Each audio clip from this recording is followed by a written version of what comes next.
सारे चोर एक साथ हैं और एक इमरान खान अकेला है जो 7 पार्टियों का जलसा है वो दिखा रहे हैं।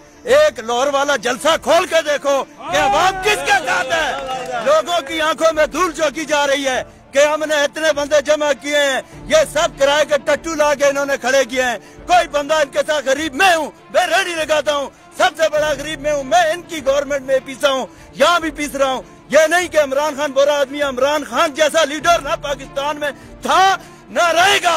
वो सच्चा और मुसलमान आदमी है, वो कभी भी गरीबों का हमदर्द था। उसने जब भी कोई बात की है उसने अवाम की है। अमेरिका में बात की है ट्रंप के आगे तो अपनी अवाम की है, सऊदी अरब में की है तो अपनी अवाम की है।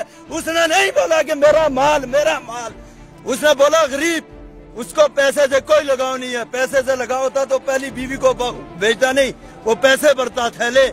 वो गरीब आदमी का हमदर्द है, मैं बोल रहा हूँ।